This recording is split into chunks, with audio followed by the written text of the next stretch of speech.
Peace and blessings to all the viewers out there tuning in. And today's lecture is going to be titled Easter Sunday is the worship of the devil's wife.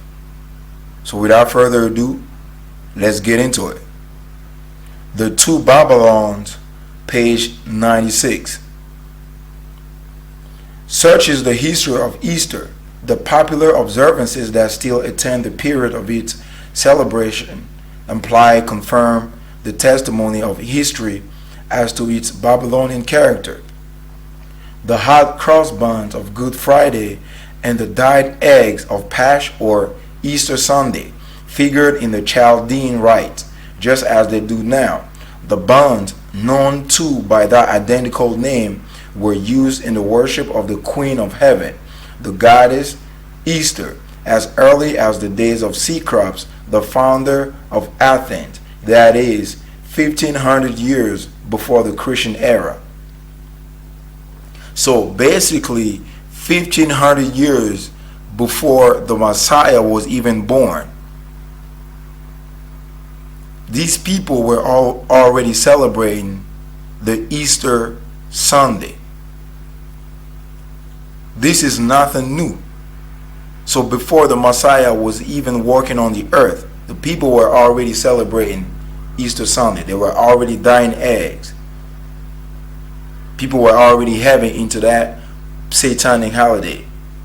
And he has nothing to do with the commemoration of the birth and of the death and resurrection of Christ or the Messiah. He has nothing to do with that, because before he was even before he was even born, they were already celebrating this pagan holiday. And this was actually done during the time of the prophet Jeremiah. The prophet Jeremiah was out there dealing with the same people as it today, dealing with the commemoration of this goddess called Easter. Easter is the name of a satanic goddess. So now, let's go into the account of Easter going on during the time of Jeremiah in the Bible. Let's find out if it was the same exact thing, the worship of the Queen Mother of Heaven. Let's find out in the scriptures. The children gathered wood, and the fathers kindled the fire, and the women knead their dough to make cakes to the Queen of Heaven, and to pour out drink offerings unto other gods, that they may provoke me to anger. So this is the Most High who's talking to the prophet Jeremiah. That was done during the time of Easter as well back then. And the Most High was having problem with the children of Israel, some of the children of Israel who was dealing with the Queen Mother of Heaven, same exact goddess, Easter. This is the same exact practice that they're doing today. Same thing that we're doing back then, same thing that we're doing today. Baking cakes to the Queen Mother of Heaven. So when you send it up these flavors up into the sky, the Most High is not accepting that, because he knows that this is going to the Queen Mother of Heaven on Easter Sunday. The Most High knows what you're doing. And he says you are provoking him to anger. You are provoking the Most High to anger when you're sending up these hot cross buns to the Queen Mother of Heaven. And we're going to get more information about this Queen Mother of Heaven, so we can know exactly who you're paying homage to. The hot cross buns are not now offered but eaten on the festival of Astarte. So Astarte is another name of Easter, the same exact goddess that you're worshiping on Easter Sunday. It's the same exact god or goddess. Zondervan Bible Dictionary. Ashtoreth, Astarte. Ashtoreth is plural of Ashtoreth, name of any fertility goddess of ancient Near East. Babylonian, Ishtar. So the Babylonians called the same Queen Mother of Heaven that you're worshiping on Easter Sunday, they call her Ishtar, Greek Astarte. So the Greeks call her Astarte, the same Queen Mother of Heaven that you're worshiping on Easter Sunday. The Greeks call her Astarte, which is the same exact god or the same exact goddess. In Canaan, a consort of hell, Baal. And in Canaan, this goddess is the consort of Baal, which means she is the wife of Baal. So now we need to find out who it is Baal. We need to find who it is Baal so we know exactly who you're dealing with on Easter Sunday. Baal-zebub, Baal, or Lord of Flies, name under which the Baal was worshipped by the Philistines of Ekron. There can be little doubt that Beelzebub is the same name as Baal-zebub. So basically, Baal-zebub, which is what the name was in the Old Testament, and in the New Testament they call him Beelzebub. So Baal and Bel is the same exact God. In the Old Testament they call him Baal-zebub, and in the New Testament they call him Beelzebub. So now we're going to go into the Bible and find out exactly who it is Beelzebub according to the Bible, so we know exactly who you're dealing with, who you're paying homage to on Easter Sunday. But some of them said, he casteth out demons by Beelzebub, the prince of demons. So Beelzebub is the prince of the devils or the demons. So the goddess Easter that you're worshiping on Easter Sunday is the wife of Beelzebub, who is the prince of demons. So this is exactly who you're worshiping on Easter Sunday. When you sit around the table with your whole family, baking cakes,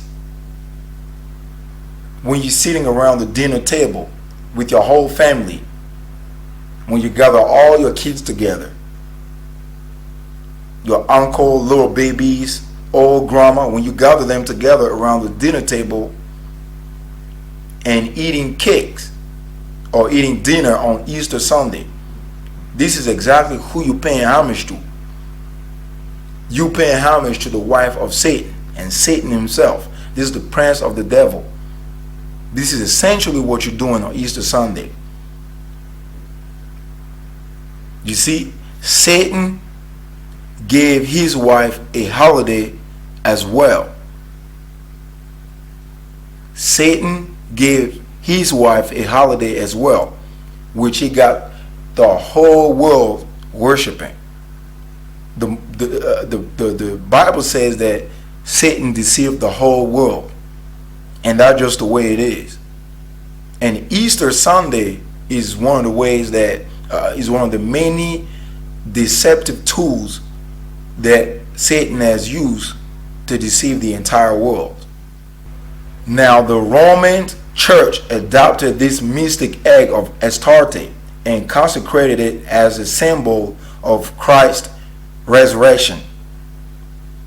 So now you guess who implemented it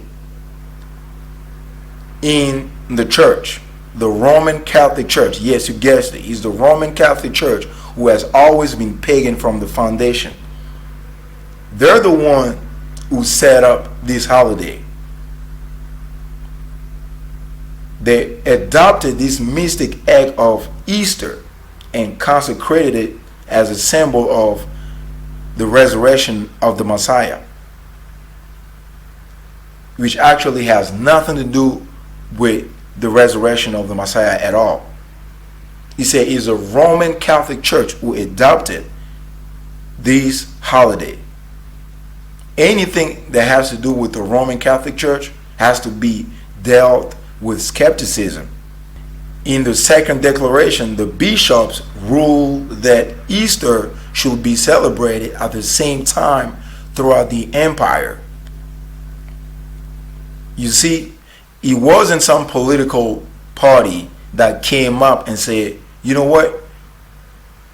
We're going to institute this pagan holiday as part of our holidays or festivals. It was the bishops, it was the Roman Catholic Church, the bishops that decided to institute this pagan holiday in the church. Just like I say, anything that has to do with them has to be dealt with skepticism. Because the Romans have always been pagan from the foundations. And brought them to the magistrate, saying, these men, being Jews, do exceedingly trouble our city, and teach customs which are not lawful for us to receive, neither to observe, being Romans. So anything that has to do with the Roman has to be dealt with skepticism. The Romans has never wanted to have anything to do with the Most High. And because he saw it pleased the Jews, he proceeded further to take Peter also. Then were the days of unleavened bread. And when he had apprehended him, he put him in prison and delivered him to 4 quaternions of soldiers to keep him, attending after Easter to bring him forth to the people. Now you see how they smoothly injected the word Easter in there to make you believe, to make someone who doesn't do any research to think that, oh, maybe I am supposed to be doing Easter Sunday. I am supposed to be observing Easter Sunday because it's written in the scriptures. And this is the mentality of the mindset of somebody who doesn't do any research. And this is actually the King James Version. It's only one time. That's the only passage that you can find the word Easter in the Bible. But if you take a look at other versions of the Bible, for example, the ESV version of the Bible is actually written Passover. It actually says Passover. It's not Easter. You see the deception that's going on in the Christian church. You can see the signature of Satan. Easter is the signature of Satan. The correct translation is actually Passover. It's not Easter. Ladies and gentlemen, it's not Easter. For you Christians out there, is the Passover. Easter is a Satanic holiday. It is the commemoration of the devil's wife, Easter or Astarte. That's what it is. So hopefully you've been edified and you understood. And stay tuned for the next video on how to keep the Passover, which is actually the true holiday of the Most High. It's not Easter. The true holiday is Passover.